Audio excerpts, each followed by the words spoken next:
Vamos allá, que hemos perdido ya unos minutillos. Bueno, el objetivo del curso de hoy, como sabéis, está partido en 2 días, hoy y la semana que viene. Vamos a hablar de las herramientas de Big Data, inteligencia artificial y analítica en general que hay en Amazon. Entonces, el curso lo hemos partido en estos 2 días. Hoy lo que vamos a ver, el día 1, es lo siguiente. Vamos a hacer una pequeña introducción a qué es Big Data, cuál sería un workflow Big Data y una visión global de los servicios de Amazon para Big Data. Después vamos a hablar de los servicios orientados a almacenamiento, los orientados a ingesta, un poquito de bases de datos en general y en particular de Redshift, que es el servicio de Data Warehouse gestionado. Y por último, hoy vamos a hablar de ingesta y analítica en streaming con los servicios de Kinesis, ¿vale? Esto sería el temario de hoy. El próximo día, ¿qué vamos a hacer? Pues vamos a centrarnos más en las herramientas de procesamiento distribuido, digamos en el Spark gestionado de Amazon, y en alguna otra herramienta más analítica y en los temas puramente de los nuevos servicios de inteligencia artificial que ha sacado Amazon, ¿vale? Ese es el esquema del curso, o sea que espero que me veáis el próximo día, que va a ser todavía más interesante que hoy. Bueno, ¿cómo vamos a estructurar la sesión de hoy? Como sabéis, esto está orientado más como un taller, algo bastante práctico, más que como una clase magistral. Entonces lo que vamos a hacer es una serie de ejercicios. Por eso os habéis traído portátiles, como os hemos indicado, y vamos a intentar tocar un poquito de código y configurar algunos de los servicios. Bueno, agradecer a Paradigma, porque gracias a Paradigma vamos a tener todos la posibilidad de tener una cuenta de Amazon, ¿vale? Ahora os explicaré cómo vais a poder conectaros, para que todos vosotros podáis levantar todos los servicios que vamos a tocar y sin ningún coste para vosotros, porque vais contra los créditos que tenemos por ser partners de Amazon, ¿vale? Esto lo vemos más adelante. Entonces, el esquema va a ser el siguiente. Vamos a dar unos 20 minutos aproximadamente de teoría y luego haremos un ejercicio. Y así en 4 bloques para cumplir los 4 ejercicios que vamos a hacer. ¿Vale? Hay algún ejercicio que es un poquito más largo que otro, como veréis, el último es algo más largo. Si por lo que sea se nos va la hora y no nos da tiempo, pues el último ejercicio no lo haríamos y lo podemos pasar al próximo día, ¿vale? Este es un poco el esquema para intentar que no os durmáis, que yo sé que a estas horas ya estamos todos muy cansados. Vale, pues comenzamos.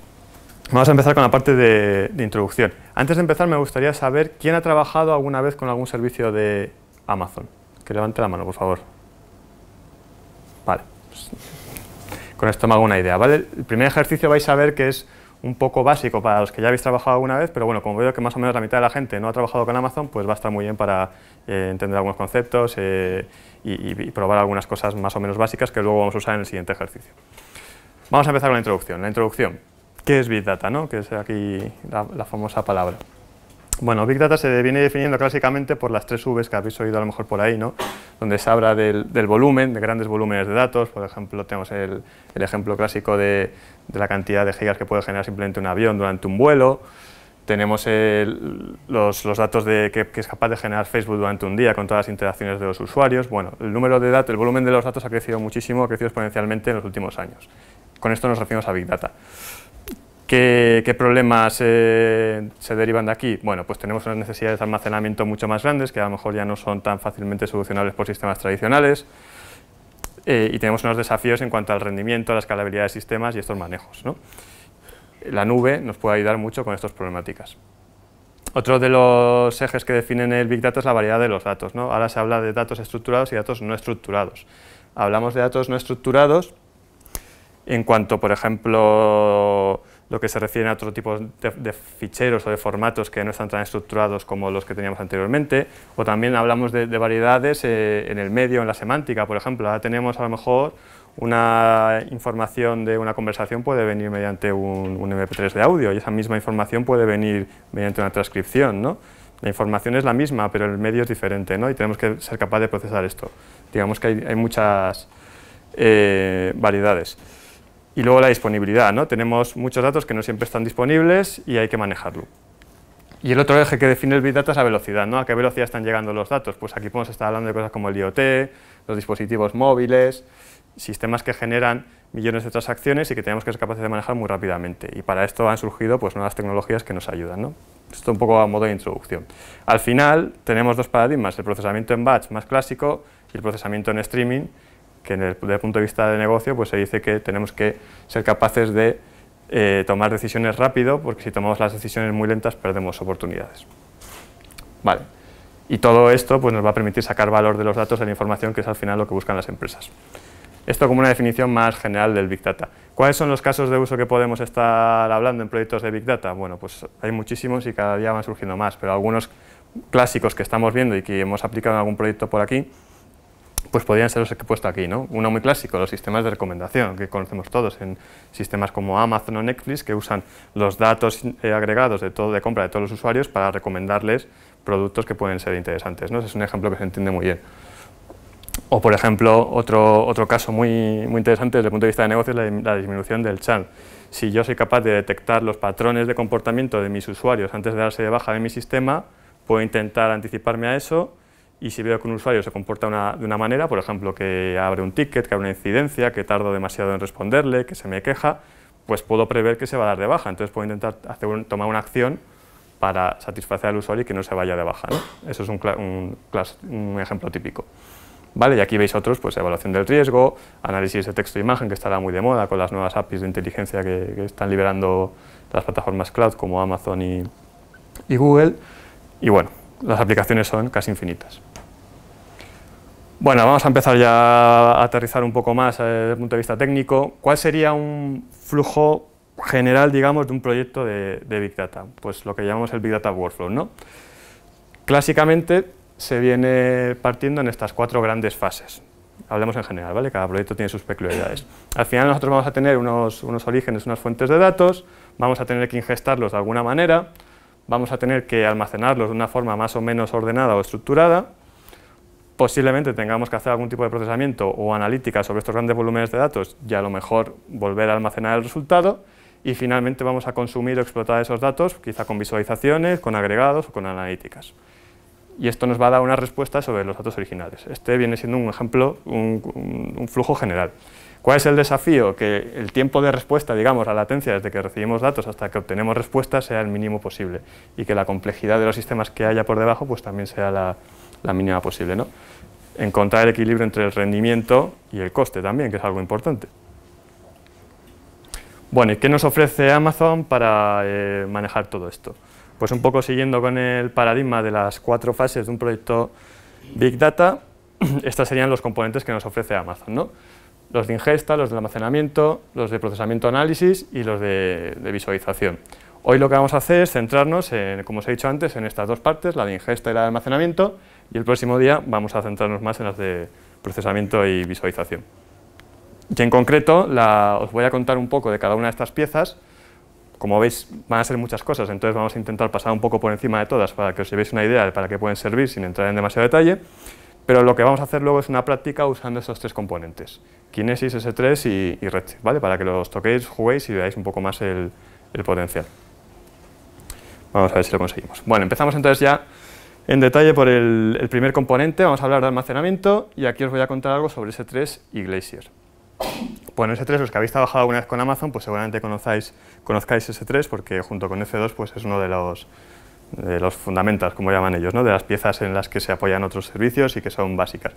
Básicamente S3 es un sistema de almacenamiento durable en la nube, no es un sistema de ficheros tradicional, sino que es un sistema diferente que nos ofrece un API para acceder a los ficheros, para consultarlos y guardarlos. Y se estructura en una cosa que llaman buckets, que buckets es un cubo, ¿no? Entonces tú puedes meter ficheros o objetos dentro de ese cubo y guardarlos en Amazon. Por debajo, ¿Amazon qué hace? Bueno, de forma transparente lo que te permite es hacer cosas como que esos ficheros automáticamente se repliquen en diferentes regiones de los data centers que tiene Amazon distribuidos por el mundo, ¿no? ¿Cómo podemos interactuar con S3? Bueno, pues hay diferentes mecanismos, podemos hacerlo desde la consola web, podemos hacerlo desde la línea de comandos, o también nos ofrece un API, y ese API pues, puede ser también atacada desde diferentes lenguajes gracias a las librerías que nos ofrece Amazon, ¿vale? Ahora vamos a ver cómo funciona más en detalle. Hay multitud de herramientas de terceros también que se integran con S3 y que usan S3 pues, como backend final de almacenamiento. S3 no solo se va a usar en el mundo Big Data, digamos, sino que viene usándose muchos años para otros casos de uso más generalistas, ¿no? ¿Cuáles son algunos de los casos de uso de S3? Pues simplemente como herramienta de backup y archivado para subir ahí backups. También se puede usar para distribuir y almacenar contenidos, como tenemos este factor de replicación en las diferentes regiones o zonas de Amazon, es muy fácil gestionar el contenido y ponerlo más cerca de los usuarios. Podemos estar usándolo para temas de Big Data, de analítica, como vamos a hacerlo hoy. Podemos usarlo simplemente para almacenar estáticos en portales o en sitios web, como alguno de los proyectos que yo sé que trabajáis vosotros se está usando. Podemos usarlo para tener datos de aplicaciones que corran en la nube o incluso para recuperación de desastres, ¿no? Este estaría un poco relacionado con el tema del backup. Vale, bueno, recientemente Amazon ha actualizado, los que ya conocíais S3, pues no sé si lo habréis visto, que ha actualizado el interfaz de la consola de S3, ¿vale? Ahora tiene un aspecto un poco diferente, pero bueno, en esencia es esto, nos ofrece una consola donde tenemos una especie de árbol de directorios, aunque no son directorios, donde vamos a ir viendo nuestros objetos, ficheros que podemos ir subiendo y consultando. Y también podemos, desde una consola, a través de las APIs del CLI de Amazon, subir y bajar ficheros. Muy bien, y bueno, ya para que veo que se esté empezando ya a dormir un poco, vamos a empezar con el primer ejercicio, antes de entrar en temas más profundos. Entonces el primer ejercicio va a ser muy fácil, los que habéis tocado Amazon, pues no vamos a hacer nada que se salga mucho del control, pero bueno, así vamos a empezar a rodar, bajamos el repositorio y vemos cómo funciona. Entonces, este va a ser el ejercicio final que vamos a hacer. Vamos a integrar todas estas piezas, ¿vale? Os quería poner este diagrama para que veáis a dónde vamos a llegar si nos da tiempo, pero ahora lo que vamos a hacer es centrarnos en S3 y encargar un dataset que tengo preparado en S3. Ese es el objetivo del primer ejercicio. Bueno, para hacer el primer ejercicio lo que he preparado es un repo de Git. Si recordáis os pedí que trajeseis Git instalado, entonces os podéis hacer un Git clone. Para hacer un Git clone se hace con este comando que tenéis aquí, aunque también desde la página de GitHub lo podéis ver. Esa es la página de GitHub, que básicamente en el GitHub de Paradigma Digital, que si vais a github.com y buscáis Paradigma Digital, tenemos ahí la página de la compañía, y hay un repo que se llama curso-alto AWS-alto Big Data-alto AI. Y entonces podéis hacer en vuestras máquinas el clone. Vale, este repositorio contiene algunos ficheritos con algunos trozos de código, algún SQL que usaremos en ejercicios posteriores, pero lo que realmente es más interesante es que este repo contiene unos ficheros .md, que son ficheros Markdown, donde hay unas pequeñas guías o cuadernos de pasos para seguir los ejercicios, ¿vale? Ahí cuando lo hagáis el clone podéis ver, bueno, el cuaderno lo podéis descargar y ver en local, o podéis verlo en la página de GitHub, que se renderiza bastante bonito y la verdad es que es casi lo más cómodo si vais directamente a la URL. Y para el ejercicio 1 podéis ver que hay un enlace que pone ejercicio 1 y os metéis ahí. ¿Vale? Si alguno, vamos a intentar durante los ejercicios que seáis todos autónomos. Si hay alguien que prefiere no hacerlo solo, pues podemos intentar ponernos por parejas. Este es el momento de si alguien quiere tener ayuda. Y luego si no, están de aquí Rozas y Alberto, que ya me han estado ayudando a preparar alguna cosa, que pueden también echarnos un cable, ¿vale? O yo mismo puedo acercarme. Entonces, si alguno tiene un problema, que levante la mano, que me diga e intentamos arreglarlo. Ahora me acerco, ¿vale? Tenéis ahí el GitHub y lo siguiente que vamos a hacer es meternos en la consola de Amazon, que es un poco la magia que nos han regalado. Entonces, ya todos vosotros, salvo error, si os metéis en esta URL, vais a tener acceso a una consola de Amazon en la que podéis logar con la cuenta esta que pone aquí, AWS Big Data Paradigma. El usuario tiene que ser vuestro nombre de usuario de Paradigma y la contraseña es esta que tenéis aquí, ¿vale? Entonces, lo que vamos a hacer es dejar 10 minutos para que hagáis este primer ejercicio. Ahora voy a echarte un cable, que tenía problemas. El usuario de Paradigma es el usuario solo, si el @paradigmadigital.com. Eso es. Vale, entonces ya 10 minutos dejamos. El objetivo, como veis, es crear un bucket y subir un dataset de ejemplo, como he dicho antes.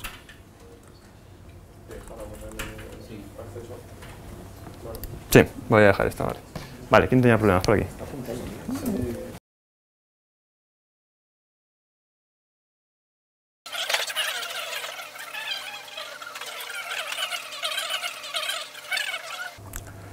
Vale, todo el mundo tiene ya bajado el repo.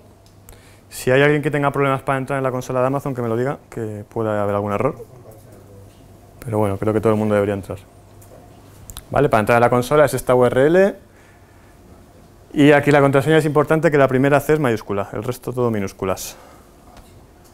Y estos son ceros. Y el usuario de Paradigma es sin la arroba y sin arroba Paradigma, solo el nombre de usuario.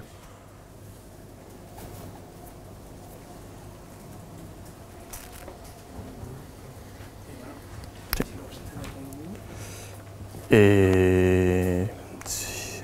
No sé, es que no quería hacer spoilers, digamos. No sé, si veo que la gente se pierde mucho. De momento está todo el mundo tecleando, voy a dejar. Si veo que empiezan a mirarme todos ahí, a ver qué hace este, a lo mejor sí.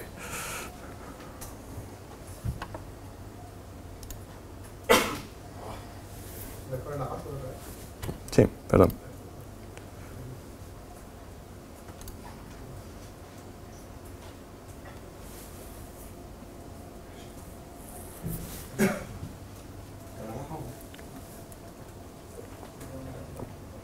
Aseguraos que os metéis en Irlanda. Sí, eso es importante. Uno de los pasos pone cambiar la región, cambiaros a Irlanda, que si no luego nos volveremos locos.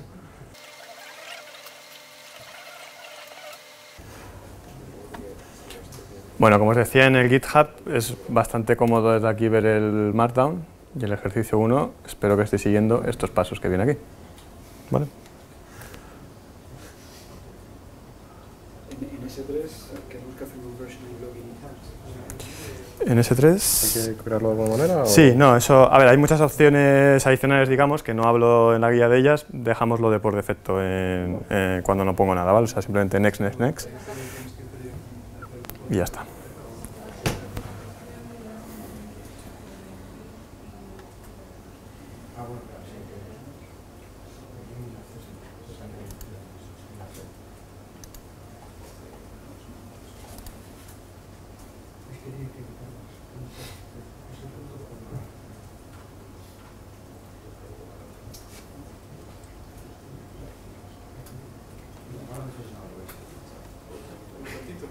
Vale. Bueno, aquí puedo ver quién nos lo ha hecho, ¿eh? Que estoy viendo a todos.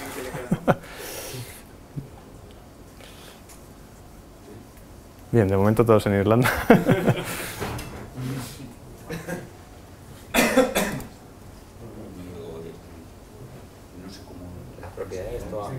Sí, ahí hay muchas opciones adicionales de versionado, de etiquetado y demás que bueno, no vamos a usar ahora, multiregión y estas cosas. Pero bueno, en general en todo vamos a hacer las opciones básicas para tocar un poco todo y ir más rápido.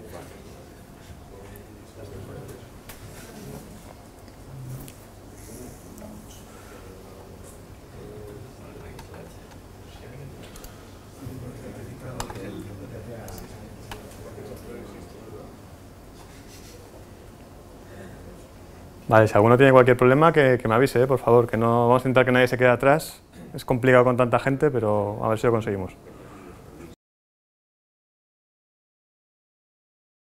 Vale, os acabo de enviar un email a todas vuestras cuentas con el .pem, que es la clave que tenéis que usar para entrar por SSH en la instancia de EC2, que es la segunda parte de este ejercicio, ¿vale? Os lo descargáis a local y usáis con el cliente SSH. Si alguno tiene problemas con esto, que me avise también. Pero bueno, veo que ya hay algunos arrancando la instancia.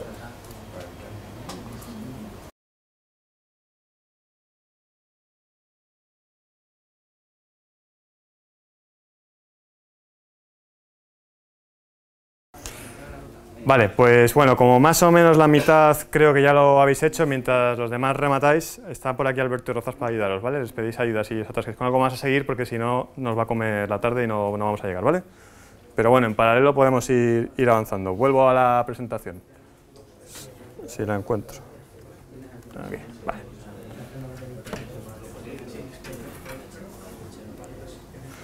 Bueno, ¿cuál es el objetivo de este ejercicio? Pues hemos aprendido cómo se crea una instancia en Amazon, que para los que no habíais trabajado nunca con Amazon pues es interesante. Habéis visto que en 4 minutos os habéis levantado una máquina. Hemos creado un bucket en S3, que S3 es el sistema de almacenamiento, y habéis visto cómo fácilmente habéis creado un sitio donde podéis guardar ficheros. Y luego con los comandos que os he puesto en la guía, pues lo que hemos hecho es desde otro bucket de S3 que yo tenía creado, donde teníamos un conjunto de datos, un dataset de prueba, pues os lo habéis copiado y lo habéis subido a vuestro dataset y ya lo tenéis disponible para explotarlo desde ahí, ¿vale? Ese era un poco el objetivo del ejercicio. Entonces, los que no habíais jugado con esto, pues ya habéis tocado S3 y EC2, que son dos de las piezas fundamentales. Bueno, ahora vamos a hablar de otra pieza para el almacenamiento en Amazon, que quizás es menos conocida, pero que también es muy interesante, que se llama Glacier. Glacier es una especie de complemento a S3 o alternativa a S3 orientada al almacenamiento a largo plazo. Entonces, Glacier lo que permite es almacenar muchos datos, pues podemos almacenar elementos de hasta 40 teras. Estos ficheros, estos objetos son inmutables, ya no se pueden tocar, y lo que nos permite es que el coste de almacenamiento de estos datos en Glacier es mucho más bajo que en S3. Entonces, está orientado a, sobre todo, sistemas de backup, donde a lo mejor vamos guardando datos en S3 y nos damos cuenta de que, oye, los datos de facturación del año pasado, pues, oye, los tenemos que guardar por normativa, por regulación, pero realmente no los estamos usando en estos procesos o no nos interesa tenerlos ahí en S3 y que nos cobren mucho por ello. Bueno, pues podemos definir una cosa que se llaman las políticas de ciclo de vida, que dicen, oye, cuando acabe el año me coges todos estos ficheros y me los mueves a Glacier, donde me cobras un 10% a lo mejor, y ahí los tengo. Y si me hacen falta, los puedo pedir. ¿Cuál es la desventaja que tiene Glacier? Que no puedes acceder a los ficheros instantáneamente, sino que tiene un delay y un tiempo de acceso que puede oscilar entre 3 y 5 horas, ¿vale? Entonces, bueno, si los necesitas rápido no te vale, pero para cosas como vamos a guardar lo del siglo pasado, pues sí te puede valer, ¿no? Bueno, entonces un poco el ciclo de vida entre S3 y Glacier podría ser este, ¿no? Hay otra cosa aquí intermedia, que es el S3IA, que son unas propiedades que podemos poner a buckets de S3 para que también se nos rebaje el coste. Entonces en S3 tendríamos los datos que se llaman hot, los que estás usando más, los activos o los temporales, pasándolos a datos medio calientes, templados, que son de acceso poco frecuente, podemos bajar el coste, aunque los obtenemos a menor velocidad. Y finalmente podemos moverlos a los datos fríos de archivado cold, que veis el coste, pues en S3 son 0,023 gigas al mes y en Glacier son 0,04 gigas al mes, que es ridículo, ¿no? Y lo único, tenemos esta penalización. Entonces, bueno, podemos definir estos ciclos de vida automáticos para ir moviendo datos hacia Glacier, hacia abajo, automáticamente. Vale, pues esto en cuanto a los sistemas de almacenamiento RAW, digamos, de Amazon. Ahora os voy a hablar algunas pinceladas de algunas cosas interesantes que, bueno, son más... Es raro que lo lleguemos a usar, pero que realmente son muy curiosas. El primero es el servicio Snowball que ha sacado Amazon. Este servicio es una solución que ha sacado Amazon. ¿Habéis oído alguna vez eso de que va más rápido, de que tendría más ancho de banda un camión lleno de cintas que va de Madrid a Barcelona que un canuto de fibra, ¿no? Técnicamente, porque, oye, podría transportar más datos. Pues Amazon, digamos que ha cogido esa idea y ha dicho, pues es verdad, vamos a mandaros en un camión una caja, te la pinchas a tu CPD, te subes ahí un montón de datos y luego nos la envías por mensajería y nosotros la subimos a Amazon. Y vamos a ver que en ocasiones eso puede ser mucho más barato y más rápido que ir por internet.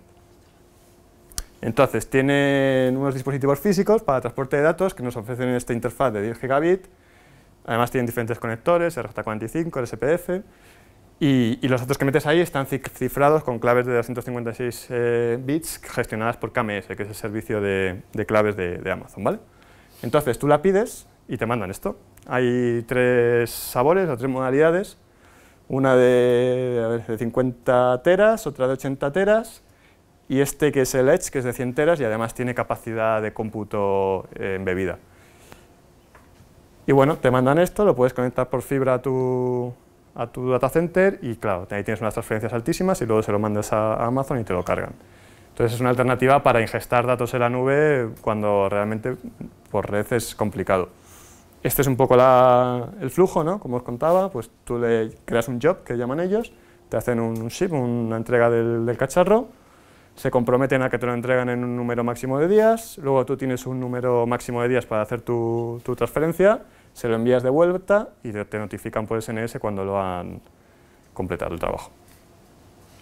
Claro, os pensáis, ¿esto realmente tiene sentido? ¿Alguien usará esto? Es un poco algo extraño, ¿no? Estamos aquí hablando de la nube, de que no hay cacharros, de que todo es etéreo y Amazon te puede enviar una caja para que le metes los datos.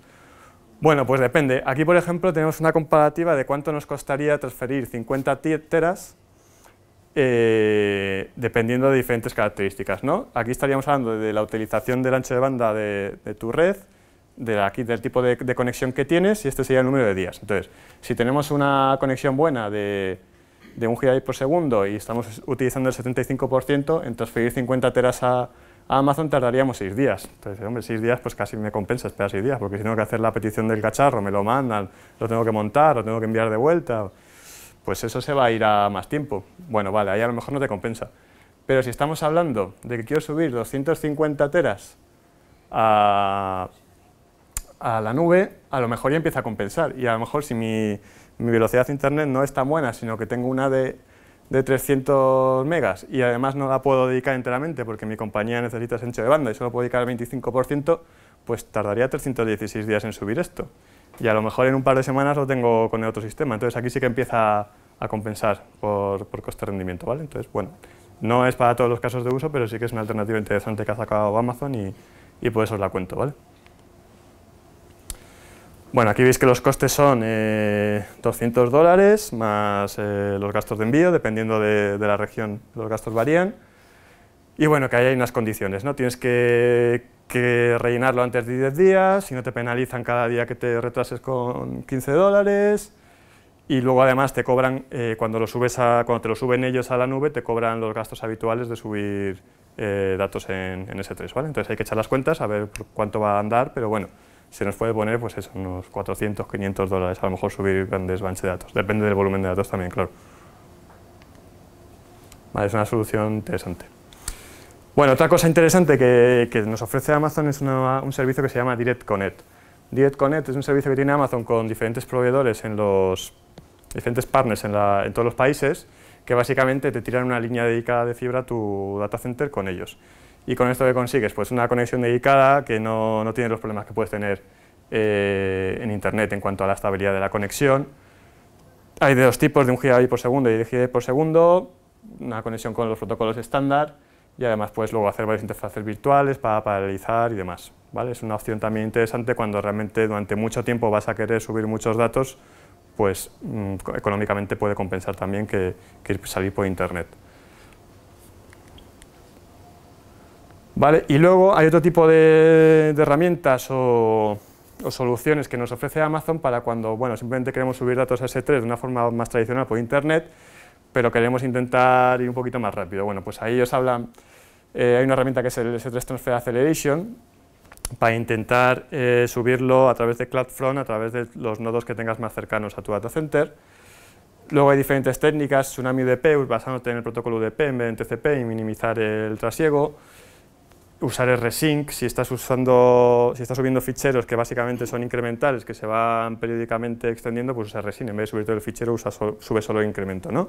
Y luego además en el marketplace de Amazon hay una serie de herramientas basadas en estas técnicas o en otras que te facilitan y te optimizan los costes y los tiempos de subida a Amazon, ¿no? Aquí tenéis algunos, pero bueno, no voy a hacer publicidad, ¿vale? Que sabéis que existe. Y bueno, eso en cuanto a la ingestión. Vamos ya al siguiente capítulo, creo que vamos bien de hora. Más o menos todos ya hemos completado el ejercicio 1, o alguien se ha quedado por ahí rezagado. Si por favor alguien se atasca, que pida ayuda a Alberto Arrozas. Vale, y vamos a hablar ahora de bases de datos. Bueno, la primera que vamos a hablar es Redshift. Vamos a hablar de 3 cosas, Redshift, Dynamo y RDS. Redshift es la que más nos interesa para el día de hoy, que estamos hablando de Big Data. Redshift es el Data Warehouse gestionado de Amazon, en la nube. Vale, Data Warehouse, ¿qué es un Data Warehouse? Bueno, pues es el sitio donde podemos subir todos los datos que sean relevantes para la compañía y donde queramos hacer analítica sobre diferente información de interés, donde puedan trabajar la gente de Business Intelligence, donde puedan trabajar los científicos de datos, donde queramos explotar estos datos, ¿no?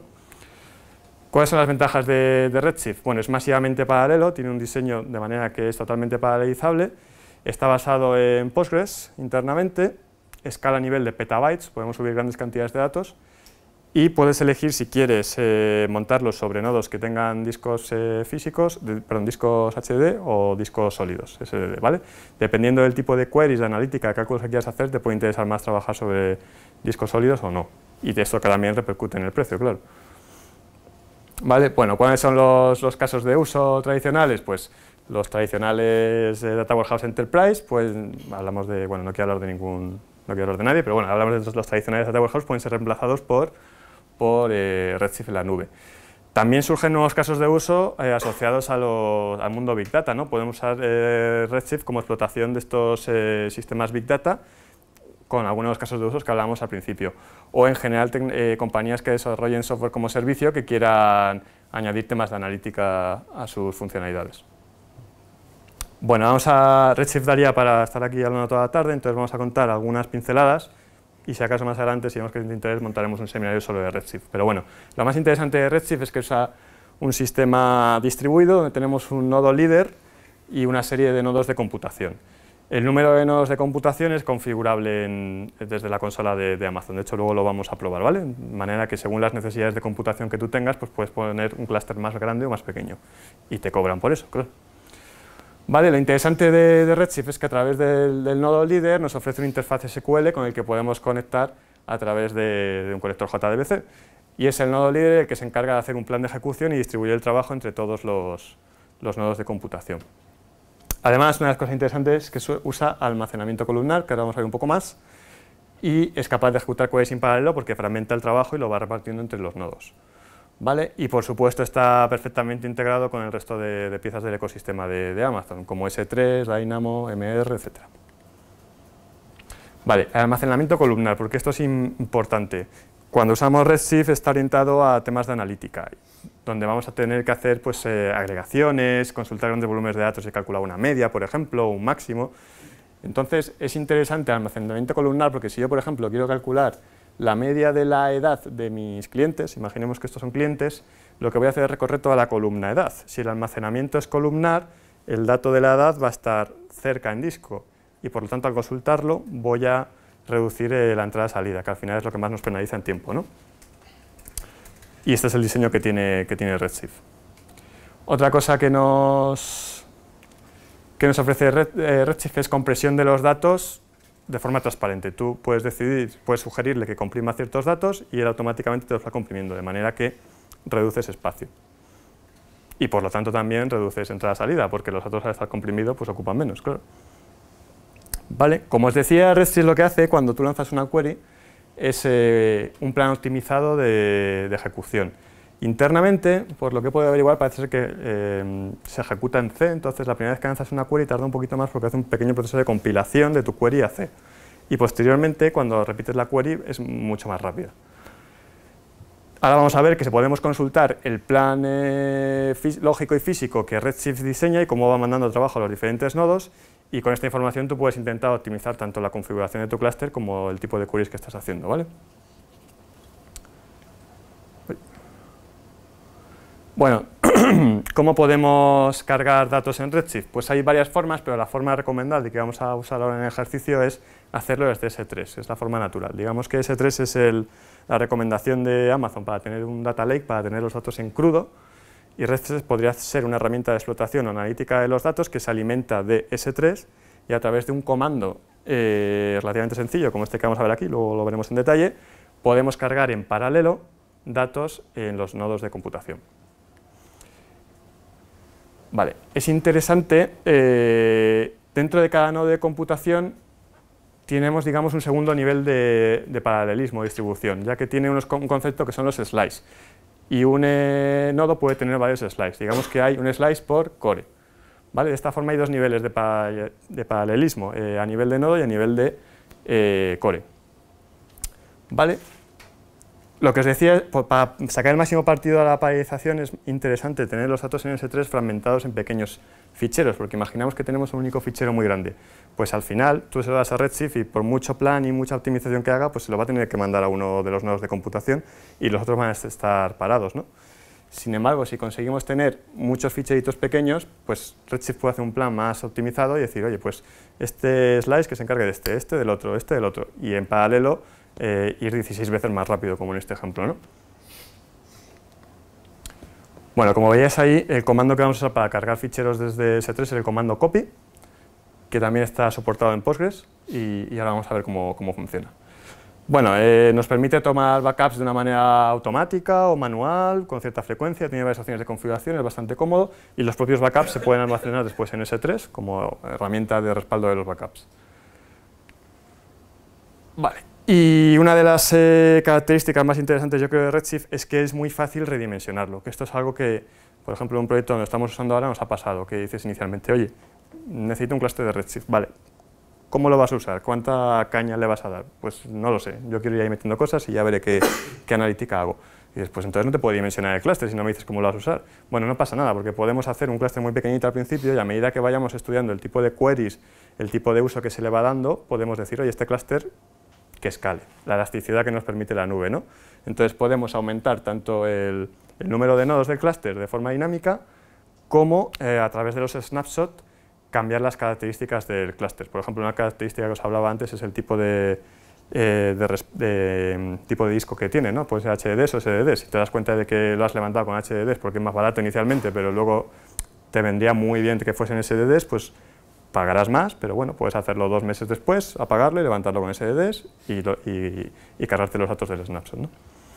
Eso es una gran ventaja, yo creo, de Redshift, porque si te compras una máquina que te vas a poner en tu data center y tienes que dimensionarla desde el día 1, pues o vas a pagar mucho más o te vas a equivocar, y aquí no corres ese riesgo. Vale, y luego temas de seguridad o de encriptación. No soporta cifrado de los datos, tiene varias opciones con AES 256, está acelerado por hardware y bueno, se puede integrar con el resto de herramientas de seguridad de Amazon. No vamos a entrar mucho aquí en detalle porque esto ya es más avanzado, pero bueno, digamos que para todas las empresas que tienen ciertos requisitos de seguridad, de datos cifrados, de datos que tienen que cumplir la normativa, pues Redshift está también diseñado para ello. Vale. Y bueno, temas de auditoría, que tampoco vamos a entrar hoy en esto. Vale, pues no me retraso más, vamos a hacer ahora el segundo ejercicio, más o menos vamos bien de tiempo. Entonces, el segundo ejercicio lo tenéis en el GitHub también. Si volvéis a la página, a la portada del repositorio, veréis que hay un enlace al ejercicio 2. Este es muy facilito, o sea que espero que no tardemos mucho. Se hace igual desde la consola, que supongo que tendréis por ahí la ventana logada, si no, aquí tenéis los datos de nuevo para entrar en la consola de Amazon. Y lo que vamos a hacer es arrancar un cluster de Redshift, ¿vale? ¿Qué pasa con el tema del leader node? Sí. Tienes un punto ahí único fallo, ¿no? ¿Y para crecer tiene un límite? O sea, Claro, solo tenés que tener un leader node. Tiene un límite, crece tiene. por abajo de nodos y punto. Sí, pero la escalabilidad es limitada, claro, hay un número máximo de nodos de computación. Que puede manejar el líder. Sí, de hecho ahora cuando arranques verás que en el formulario te dice, según el tipo de instancia que elijas, te deja más o menos nodos por las características. Tiene un límite, pero bueno, digamos que no es un Cassandra donde es peer-to-peer y puede haber N nodos. Es un enfoque más maestro-esclavo, pero bueno.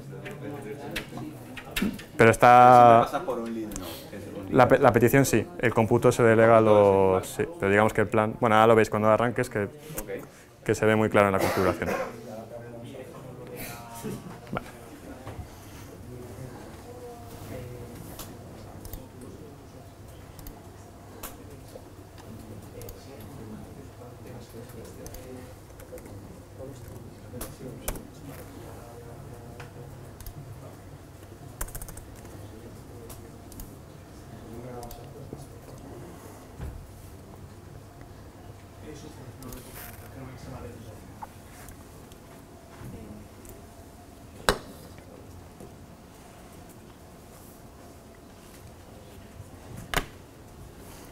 Bueno, lo mismo, si alguien se atasca con lo que sea, tiene alguna duda, que no tenga compromiso en pedir ayuda, ¿eh?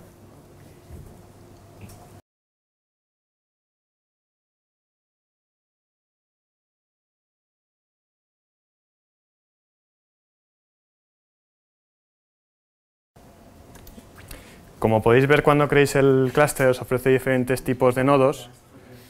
Las diferencias que hay entre los diferentes tipos de nodos son precisamente el tipo de disco que usa y el número de cores, la capacidad de computación que tiene cada nodo, ¿no? Entonces, estas son las opciones que nos da. Y luego, como me preguntaba Diego muy bien, la escalabilidad es limitada. Si ponemos multinodo, dependiendo del tipo, las DC soportan hasta 32 nodos y las DS solo uno. Y esta la DS1 HXLR hasta 100, ¿vale? Entonces, hay un límite, evidentemente, pero bueno, aquí lo podemos ver. Aquí nos pone un poco las características de cada tipo de instancia, ¿no? Estas están optimizadas para tener mucha entrada-salida. Moderado. Bueno, podéis jugar aquí un poco con esto. ¿Qué diferencia entre la familia DS y la DC? A ver, hay una que está deprecada. O sea, tiene que estar enfocado a almacenamiento o a memoria, parte de cómputo.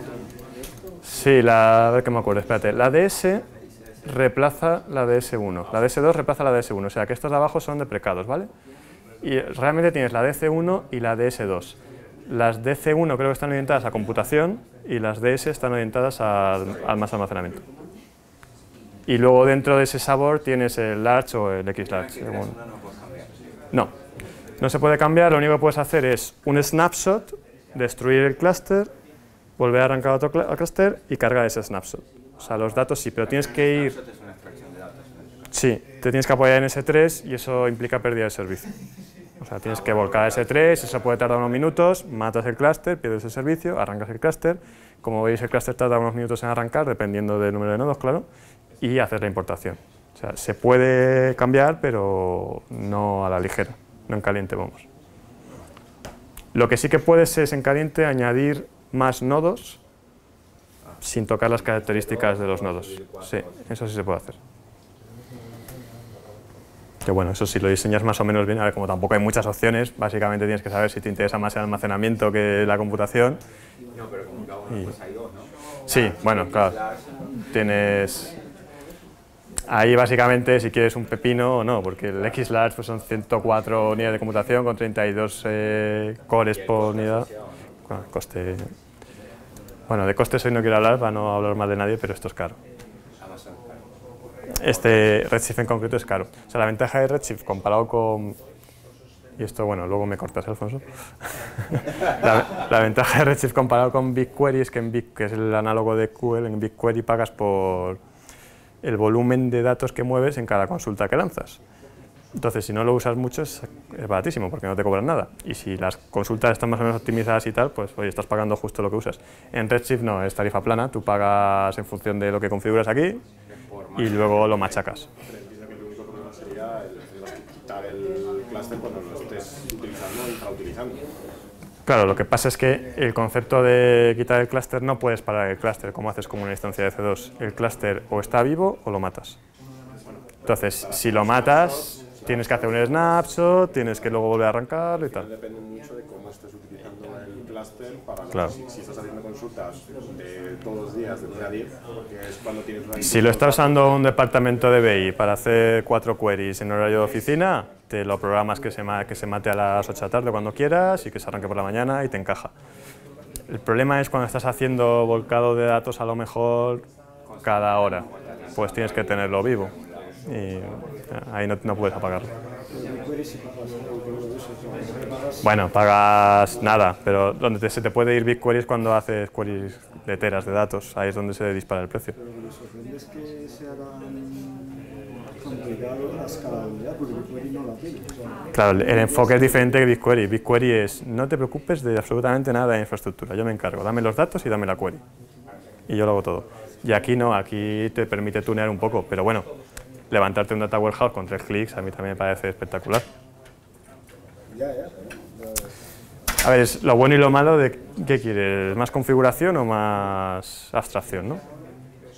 BigQuery es más abstracto, pero BigQuery no puedes tocar casi nada. Aquí puedes ver el plan de ejecución que ha hecho, puedes intentar optimizar algo, puedes intentar poner más nodos y bueno, los costes van muy asociados a eso.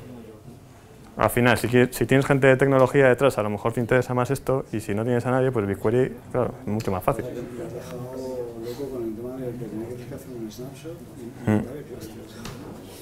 Con este tema. Sí, sí. De hecho,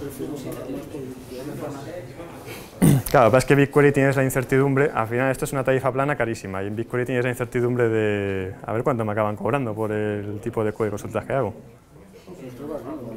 Lo vas viendo, claro. Pagas un poco por el mantenimiento. Si las bases de datos están conectadas con Healthy, Tarda unos minutos, no os preocupéis. Al principio se pone arrancando y cuando ya dice que ha arrancado, luego está un healthy hasta que se pone healthy. Vale. Bueno, el tiempo se ha acabado.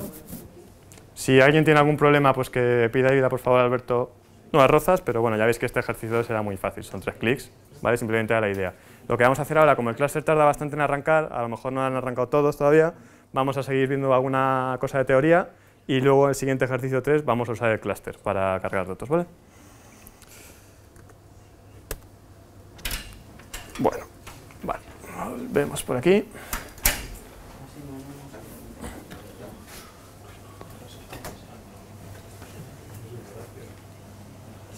Vale, bueno, vamos a contar una cosita más de Redshift, aunque bueno, ya os digo que podríamos estar aquí hablando horas y horas de todas las cosas que tiene. En contraste con BigQuery, que a lo mejor no hay tanto que lo que hablar. Aquí sí que hay muchas cosas. Por ejemplo, una cosa muy interesante son el tema de las distribution keys, que son las claves que tú le dices a Redshift que use para distribuir los datos entre los diferentes nodos, ¿no?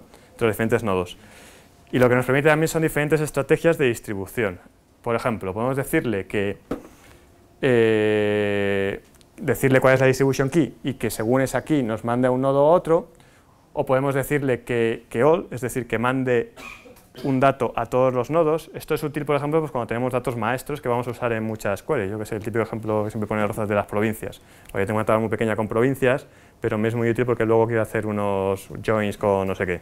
Y esa tabla me interesa que esté en todos los nodos para ser más eficiente y no tener que tener trasiego de datos entre nodos. Pues lo haríamos con all. Y luego tenemos la opción de even, que es un round robin, donde va poniendo los datos, alternándolos entre todos los slices, los nodos, vamos. Vale. ¿Qué es una cosa interesante aquí? Pues que si tú defines una clave de distribución, una distribution key, lo que te va a hacer Redshift es que te va a poner los datos que tienen la misma clave de distribución en el mismo nodo. Por ejemplo, imaginaos que tenemos una tabla que se llama CloudFront y hemos dicho que nuestra clave de distribución es el user ID, ¿no? Pues nos pondría todos los que tienen user ID 1, 2, 3, 4 en este slice de este nodo. Pero no solo eso, si yo tengo otra tabla donde tengo user profile y digo que el user ID también es mi clave de distribución, también las de 1, 2, 3, 4, aunque sean de otra tabla, me los va a poner ahí, porque luego es muy posible que yo haga joins o queries con datos de diferentes tablas, pero que estén relacionados por el user ID, ¿no? Entonces, es muy importante, como siempre en las bases de datos distribuidas, la clave de partición o distribución, diseñarla bien en base al tipo de consultas que vas a hacer para evitar trasiego de red, que al final es lo que nos penaliza más, ¿no? Vale, y es muy importante intentar balancear la carga que tenga cada nodo y cada slice, porque de esta manera conseguiremos optimizar el rendimiento. Al final el objetivo ¿cuál es? Que más o menos el número de registros por slice esté balanceado para que puedan realizar la misma carga. Este es el objetivo y que no siempre es fácil hacer un diseño de esto. ¿Vale? Esto es lo más complicado quizá de Redshift, ¿no? Pensar en cómo vas a usar los datos. Pero bueno, también la ventaja que tiene el poder tirar y levantar el clúster y apoyarte en Snapshots de S3 es que puedes fácilmente, si te has equivocado y te das cuenta que tienes los datos desbalanceados, pues intentar ajustar el diseño, ¿no? Vale, luego otra cosa interesante que tiene es la herramienta de análisis de queries, que la vamos a ver luego. En una de las pestañas que tenéis asociada al clúster, pues puedes ver todas las queries que se han ido lanzando, cuánto tiempo han durado, cuándo se lanzaron, si se completaron correctamente, hubo algún problema, y luego te puedes meter en cada una de las queries y ver cuál fue el plan de ejecución, cuánto tardó cada parte del plan, qué plan hizo Redshift, cómo distribuyó el trabajo y demás. Y esto es muy útil para ver qué tipo de queries está haciendo, por ejemplo, un departamento de BI y cómo tú tienes diseñado tu clúster y cómo puedes optimizar, ¿no? Tener esta información aquí. Vale, aquí por ejemplo esto sería un plan de ejecución, ¿no? Debes oír, el SQL que lanzó fue este, entonces yo lo que he hecho es este plan y aquí tenemos unas métricas de cuánto consumo de CPU he tenido y tal y cual. Ahora vamos a verlo en vuestros clústeres en tiempo real, ¿vale? Otra cosa interesante que bueno, no vamos a hablar hoy porque es más avanzado, pero Redshift permite un sistema de colas, donde tú puedes decir a cada tipo de usuario del clúster que vaya a una cola u a otra.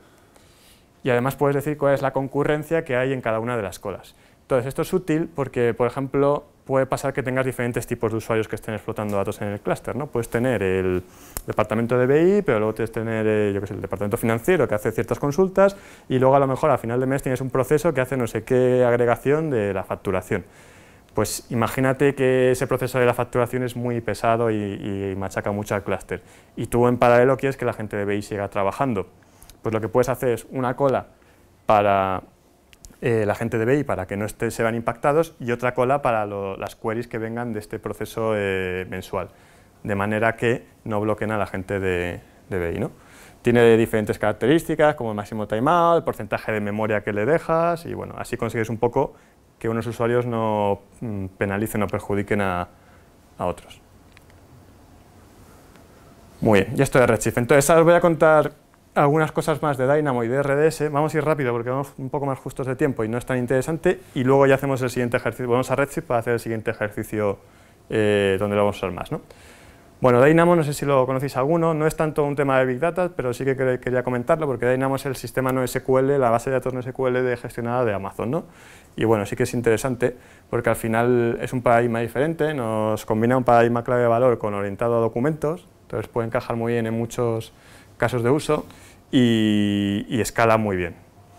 Es muy rápido y ágil.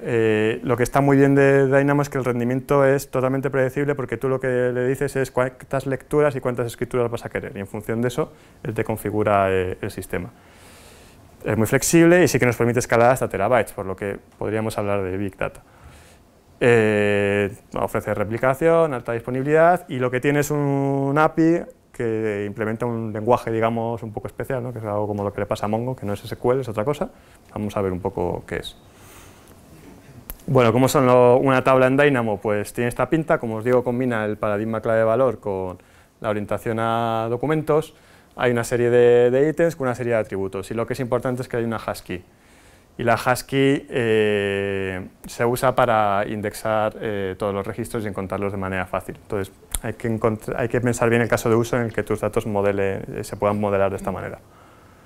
¿Vale? Bueno, se replica automáticamente 3 veces. Y lo que es más interesante, yo creo, es que puedes definir este concepto, el VCU y el RCU, que son la capacidad de lectura y de escritura que quieres que tenga. Y en base a esto, él te lo escala por debajo. Es un poco más abstracto en este sentido que Redshift. Bueno, estas son las primitivas que nos ofrece. Pues como veis, para meter un elemento pues tenemos la llamada putItem, y para obtenerlo pues tendríamos el getItem, ¿no? Es un poco quizá más parecido a Mongo, no exactamente, pero bueno, que no es un paradigma SQL. Vale, no vamos a entrar más aquí. Y luego, tipos de datos, pues tienen tipos de datos básicos, y luego este tipo de datos complejos o avanzados, de mapas y listas, que nos permiten de alguna manera modelar documentos JSON, con listas y con mapas, ¿vale? Y bueno, ¿cuáles son los casos de uso de Dynamo? Pues es muy interesante cuando tienes a lo mejor datos que puedan encajar con este paradigma, en el mundo de Internet de las cosas, cuando tienes sensores, necesitas un gran throughput de entrada. También en temas de juegos, donde a lo mejor tienes pues, este tipo de datos que se pueden modelar bien en documentos. Ahí habla de sistemas de votación. Bueno, al final, cuando tienes mucha entrada y mucha salida, puede ser muy interesante este tipo de bases de datos, ¿vale? Hoy no vamos a profundizar más porque no es el día, pero bueno, sí que es una alternativa interesante. Ahora os voy a hablar de DMS, que es muy rápidamente, que no lo había mencionado antes. DMS es un sistema gestionado de Amazon para migración de base de datos, el Data Migration Service. Y lo que básicamente soporta algunas cosas, pero no todas, nos permite migrar bases de datos legacy, pues las que todos conocéis, que no voy a mencionar, para subirlas a la nube a sistemas gestionados de Amazon de una manera más o menos sencilla. Entonces sí que nos permite migraciones básicas de los esquemas, las tablas, las keys y los datos, pero lo que no nos va a soportar pues, son procedimientos almacenados, temas de seguridad, cuentas de usuario que tienen algunas bases legacy, pues en particular las que estamos pensando a lo mejor todas son las rojas. ¿Vale? Bueno, al final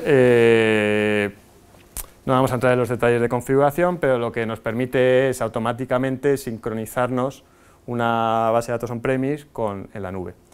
En cualquier caso, está más recomendado para hacer una migración que para hacer una sincronización como tal, y lo que no soportan es una sincronización bidireccional, ¿vale? Sí que puedes usarlo para sincronizar desde on-premise a la nube, pero no mantener dos bases de datos sincronizadas. ¿Por qué al final? Pues porque DMS tiene límites, ¿no? Si el número de transacciones es muy alto, no te va a funcionar. La verdad es que esta diapositiva es muy graciosa, es de Amazon, esto no es mía, pero dices, bueno, si la carga de transacciones es muy alta y el tamaño muy alto, pues no funciona.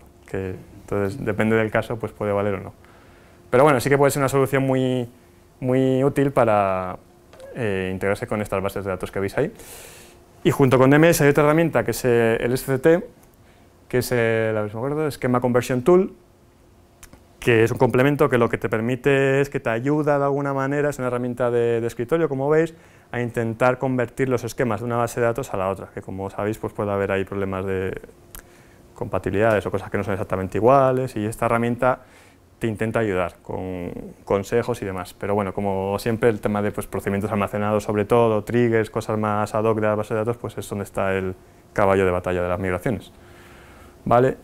Nos genera unos reportes de cuánto te costaría, de qué tipo de incidencias tendrías que resolver a mano, que no puede hacer DMS y demás. Está interesante, ¿vale? No comento más, podríamos hablar más, pero bueno, es algo colateral. Y ya lo último que vamos a hablar de bases de datos hoy, RDS. RDS es el sistema gestionado de bases relacionales de Amazon, que lo que te permite por debajo es elegir diferentes motores o sabores de bases de datos que todos conocemos, ¿no? Entonces, los que están soportados ahora mismo son estos 6.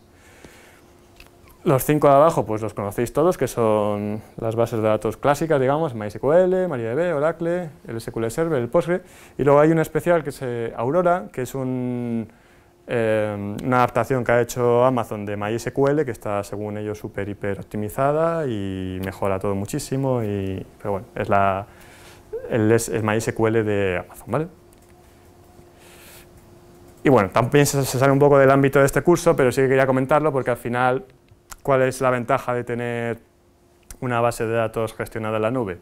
Pues esta es la anterior. Si la tienes on-premise te tienes que preocupar de todo esto, ¿no? De mantenimiento, el hardware, los patches, el escalado, la disponibilidad. Si la tienes en la nube, pues bueno, esto lo venden un poco ellos, ¿no? Se encargan ellos de todo lo demás y tú te encargas únicamente de la optimización de tu aplicación. Vale. Y bueno, lo que sí que es curioso que tienes que definir a ellos unas ventanas al día, que llaman las de backup y las de mantenimiento, en las que es posible que entre un enanito y te haga cosas en tu base de datos. Y bueno, ellos usan esas ventanas para aplicar los parches y hacer los backups y demás. ¿Vale? Y bueno, al final estas bases de datos pues tienen mucho sentido pues, cuando estamos hablando de transacciones, de cosas complejas, de casos a lo mejor que no son tantos volúmenes de datos, ¿no? Aquí hablan ellos de que escalan desde cientos de gigas hasta pocos teras, entonces bueno, en esos casos de uso pues es algo que es muy conocido, que funciona muy bien, que tenemos joins, que tenemos transacciones, que tenemos todo lo que queremos y encima está gestionado en la nube, por lo que es más sencillo de manejar, de levantar, de apagar y bueno, puede estar muy bien. ¿Vale? Y luego están muy bien también pues, todas las herramientas de monitorización que se te enganchan con todo el ecosistema de Amazon y bueno, aquí en Paradigma yo creo que lo estamos usando en varios proyectos y lo conocéis mucho mejor que yo. Vale, pues no nos liamos más, vamos a volver a Redshift, que era un poco la pieza de base de datos, el Tower House más orientado a Big Data y que más nos interesa, y vamos con el ejercicio 3, que es un poco más interesante. Lo mismo, entráis por la consola y en el README, ¿cómo se llama? En el GitHub tenéis la guía del ejercicio 3. Lo que vamos a hacer ahora es este clúster de Redshift que habíamos arrancado. Si alguno no se lo ha arrancado, por favor que nos pida ayuda, que habrá algún problema. Pues vamos a cargar el dataset que habíamos preparado en el ejercicio 1 en S3, lo vamos a cargar con este comando copy que os conté, y luego vamos a hacer unas queries para ver cómo se comporta Redshift, cómo distribuye los trabajos, cómo tiene el plan de ejecución, las métricas y todo esto.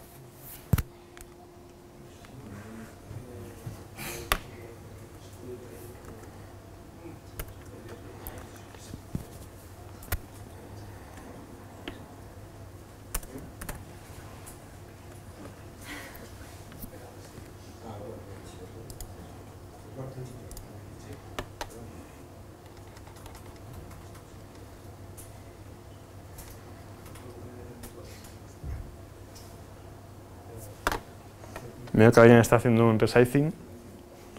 Eduardo Ramos, va por delante. ¿Quién es Eduardo? Vale, si queréis, si alguno acaba el ejercicio y quiere jugar con alguna cosa, como hacer un resizing o sentiros libres de... Mientras no gastéis mucho, podéis tocar lo que queréis.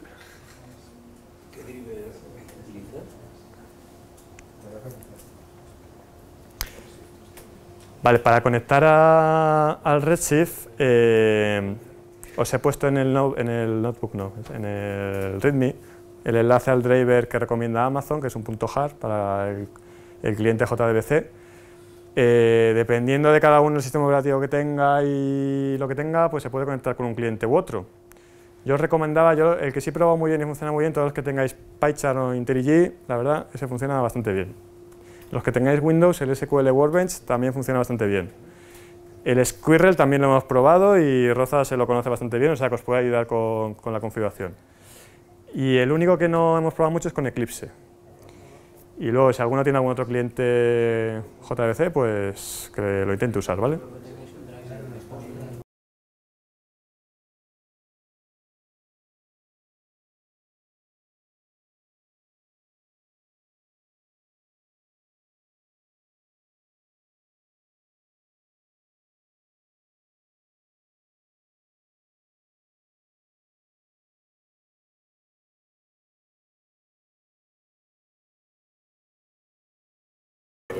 error de... ¿Has hecho la query a la tabla de STL para ver el error?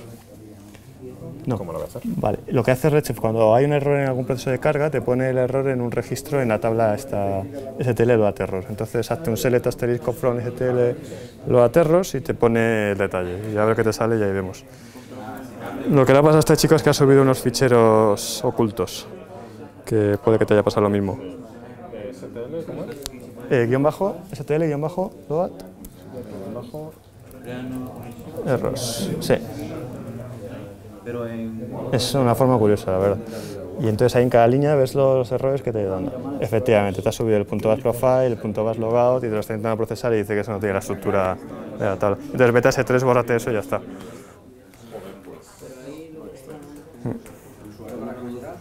¿Cómo puedo cerrar una transacción El usuario para conectar es el que pusiste tú al crear el cluster. vale, si viene en la cadena de conexión. Sí, la cadena, o sea, realmente lo único que tienes que acordarte es la contraseña porque el resto con la cadena del JDBC lo tienes.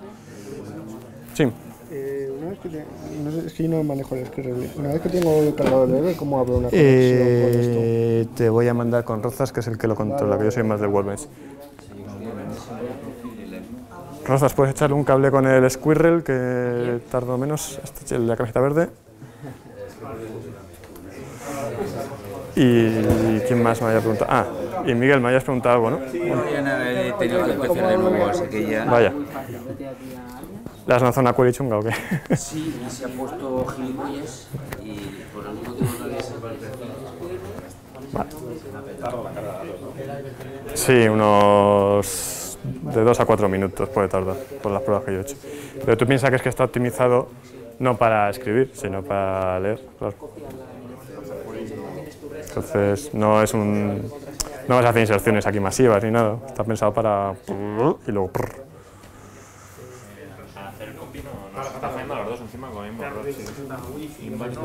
Vale, eso es que ha habido un error en el proceso de carga. Lo que hace Redshift cuando ocurre un error es que tiene una tabla donde va logando los errores que ocurren, que esa tabla es STL-load errors. Entonces, para ver cuál es el error que os ha ocurrido, hacer un select asterisco from STL-load errors y vais a ver.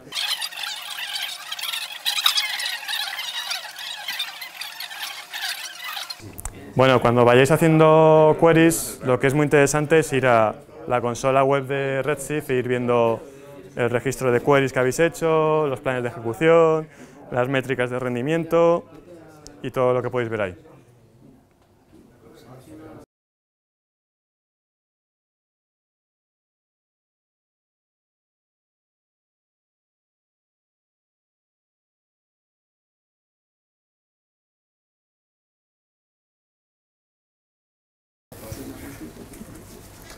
Vale, a ver, ¿podéis levantar la mano los que más o menos habéis completado el ejercicio para tener una idea? Vale, pues entonces, si os parece, vamos a avanzar un poquito con la parte de teoría y los que todavía estáis a medias vais acabando en paralelo. Por la hora que vamos, os voy a proponer que acabemos la parte de teoría de Kinesis, que es lo siguiente, pero el ejercicio de Kinesis lo vamos a mover al próximo día. Y así espero que os animéis a venir el próximo día, que siempre el segundo día cuesta más y os quedáis con la intriga, ¿vale? Porque si no se nos va a ir ya muy tarde y a estas horas yo creo que todos tenemos ganas de irnos a casa. Bueno, pues como habéis visto hemos hecho esa carga de datos desde S3. Al final si habéis hecho el count, pues habéis visto que son, no recuerdo ahora, 10 millones de registros, ¿no? Un volumen, a ver, Big Data entre comillas, pero bueno, para poder manejarlo así en unos minutos, pues yo creo que es un volumen interesante. Hemos hecho ahí una serie de queries. Habéis visto algunas de las opciones de agregación que nos ofrece Redshift y cómo, os habéis fijado cómo hacer los planes de ejecución, cómo va distribuyendo el trabajo, el consumo de CPU que ha tenido, bueno, podéis ver esas cosas. Si no, luego tenéis un ratito para echarle un vistazo más. Vale, entonces ahí nos hemos montado en pocos minutos un data warehouse en la casa. Ahora lo que querríamos profundizar es los temas de ingesta y analítica en streaming, y para esto Amazon tiene un componente que es Kinesis, que es muy interesante. Kinesis en realidad no es un servicio, sino que son 3 servicios en uno, o 3 sabores, o tres piezas diferentes. De hecho, cada una de las 3 piezas fue liberada en diferente momento. El primero que vamos a ver es Kinesis Streams, que este es el primero que salió en 2013. Kinesis Streams está más orientado a desarrolladores y lo podemos ver pues, de alguna manera como una cola en la nube distribuida. Digamos que es el Kafka de Amazon, para entendernos, ¿vale? El siguiente que sacaron es el Firehose. Este es un poquito más abstracto y más sencillo de manejar, está también orientado, como ponen aquellos, a científicos de datos, y lo que te permite es simplificar la conexión de los flujos de datos con los servicios de Amazon. Por ejemplo, si quisiésemos volcar datos en streaming a S3 o a Redshift, con Firehose podríamos hacerlo de una manera bastante sencilla. Ahora veis cómo, ¿vale? Está pensado para eso. Como es una cola más tradicional, al final te tienes que currar tu productor y tu consumidor y manejar eso. Y aquí no, de alguna manera es más mágico.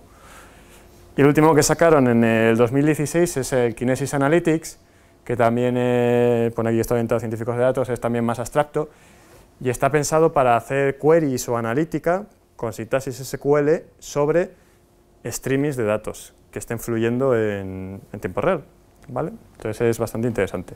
Lo que vamos a hacer es que os voy a contar primero un poco cómo funciona cada uno y luego os cuento cuál sería el ejercicio que querríamos hacer y ya paramos ahí y lo hacemos el próximo día, porque la verdad es que el ejercicio de Kinesis es el más bonito para ver un flujo en tiempo real. Bueno, vamos a hablar primero del primer sabor, que es el de streams. Al final, los que conozcáis Kafka o bueno, cualquier otra cola distribuida, pues es un poco la idea, solo que está gestionada por Amazon con todas las ventajas que tiene, ¿no? Entonces, lo que sí necesitamos son, por un lado, los productores y por otro lado, pues los consumidores. Los consumidores pueden ser diferentes aplicaciones de Amazon o nos proporciona también unas librerías para, desde todos los lenguajes, obtener estos mensajes. Y puede haber múltiples lectores en paralelo. Las características de esta cola es que se estructuran internamente en shards, ¿vale? Tú cuando configuras la cola, y ya lo veremos en el ejercicio, puedes decir cuántos shards quieres y según eso pues tienes unas capacidades y un rendimiento. En concreto, pues cada shard solamente puede ingestar 1 mega por segundo y solamente puede emitir 2 megas por segundo, ¿vale? Y lo que hace es que nos almacena los datos que hay en la cola durante 24 horas y luego los borra, ¿vale? Es un poco el rollo de Kafka, pero ya pregestionado por Amazon. Podemos hacer replay, bla, bla. Vale, ¿y qué piezas podemos conectar con Kinesis? Bueno, pues un montón, aquí son algunas, pero hay más. Podemos usar el SDK de Amazon para, desde nuestra aplicación, directamente generar productores o ingestarlo, o podemos también usar el SDK que hay para móviles, que es un caso de uso pues, muy típico aquí, ¿no? Móviles ahí lanzando mensajitos. Podemos usar otras herramientas, sobre todo de temas de gestión de logs, para que nos vayan mandando aquí los logs que se generen en streaming.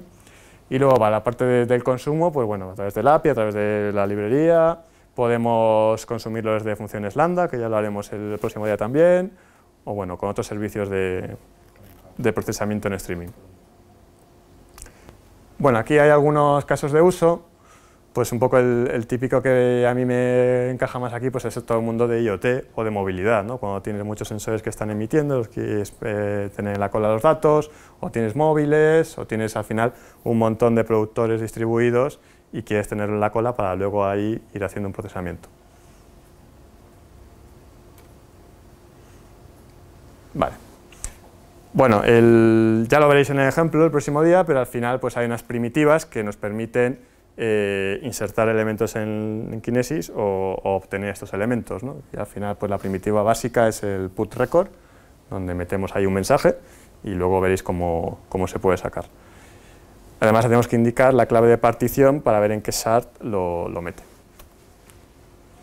Una opción que tiene Kinesis, que esta es más avanzada, no vamos a hacerla en el ejemplo, pero os la cuento porque es interesante, es que puedes apoyarte desde el productor en KMS, que era este sistema que os he dicho de gestión de claves gestionadas en la nube de Amazon, para cifrar los mensajes en Kinesis, de manera que el contenido vaya cifrado, y luego el consumidor puede usar también KMS para hacer el descifrado. ¿Vale? Esto puede ser interesante en algunos contextos. Vale, eso en cuanto a streams, que al final no deja de ser una cola pues, muy cómoda, muy gestionada y muy escalable de Amazon.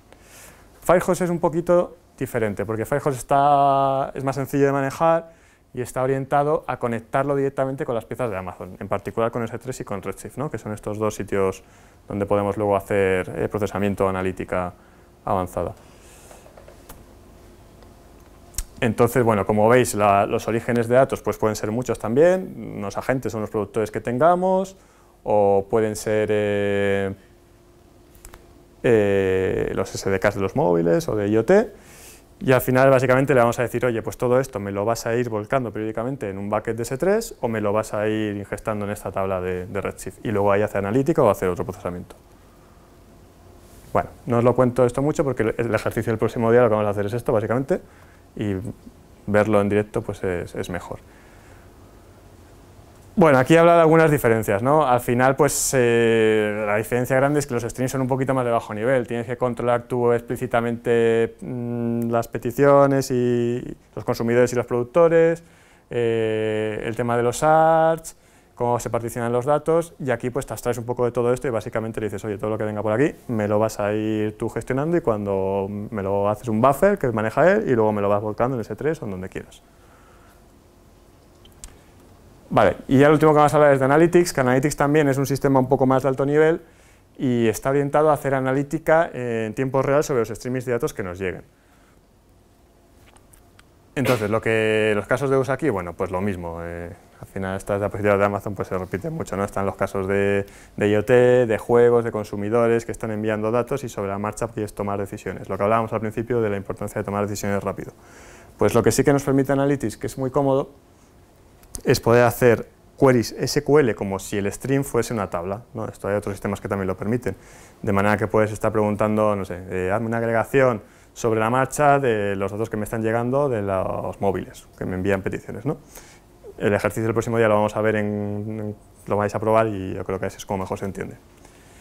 Y luego, en cuanto al precio, bueno, pues aquí veis que no sé decir si es caro o barato, esto depende de, evidentemente, el número de peticiones, pero bueno. Cuanto más gestionado, en general en Amazon, pues más caro, pero menos tiempo lleva y menos esfuerzo usarlo. Vale, entonces lo vamos a dejar aquí. Aquí quedaría el ejercicio 4, que sería la ingestión en Steam con Kinesis. Lo que vamos a hacer en ese ejercicio es usar los 3 sabores o los 3 tipos de piezas que hay en Kinesis para montar un pipeline, un workflow de ingestión que al final vamos a generar datos de forma artificial y los volcaremos en S3. ¿Vale? Entonces, bueno, yo creo que lo podemos hacer el próximo día bastante rápidamente y ya seguiríamos con la teoría del segundo día, así que os animo que vengáis para que lo podáis terminar. Si alguno por lo que sea no puede venir el próximo día o no quiere venir, lo que sea, con el cuaderno que tenéis vamos a dejar las cuentas habilitadas hasta el miércoles que viene, y si queréis hacerlo en casa, pues sentiros libres, pero por favor cuidado con los costes. Ya lo que vamos a hacer antes de... Yo voy a estar monitorizando los costes y veo que alguien se porta mal, le pido el hachazo. Antes de irnos, por favor, vamos a hacer limpieza. Entonces, matarme todos los clusters de Redshift y apagarme las instancias de C2. ¿Vale? Las instancias... Ahora os pongo en la diapositiva con lo que hay que hacer. Las instancias de C2, con que las paréis es suficiente. No las terminéis porque a lo mejor las usamos el próximo día, ¿vale? ¿Cómo se para una instancia de C2? Vais al listado de instancias de C2, le dais al botón derecho y hay una opción que es Stop. Entonces con Stop no os la mata, sino que la para y ya no consume. Y el clúster, sí, como os he dicho antes, no se puede parar, hay que matarlo, entonces hay un botón que es Terminate, me parece que es, Delete, el Redshift es Delete.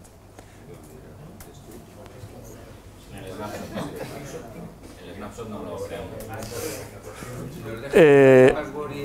el snapshot...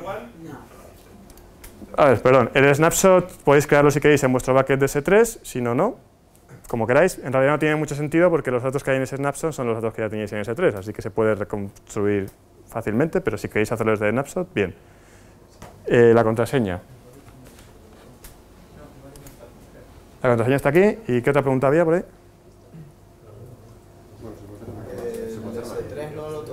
El S3 lo podéis dejar, ¿vale? El coste de tener esos datos es bajo y no lo vamos a usar el próximo día, o sea que hasta el miércoles que viene lo dejamos. Hay que matarlo, el de Redshift, ¿vale? Sí. ¿Podéis dejar la contraseña? Sí.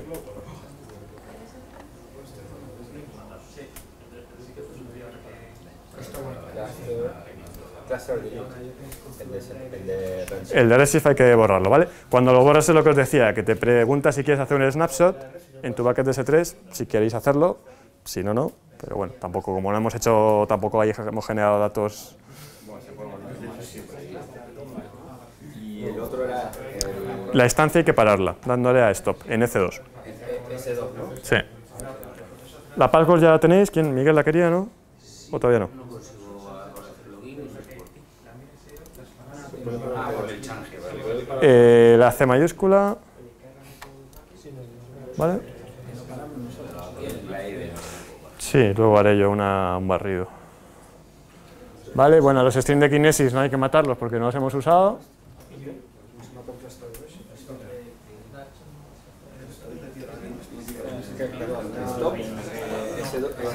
S2, EC2 stop. stop. Aquí, instant Eso state, es. stop. Ahí. Ya está. S3 se queda. Eso no. Ese 3 se queda, sí, eso es muy barato, entonces lo dejamos. Y a lo mejor lo usamos el próximo día.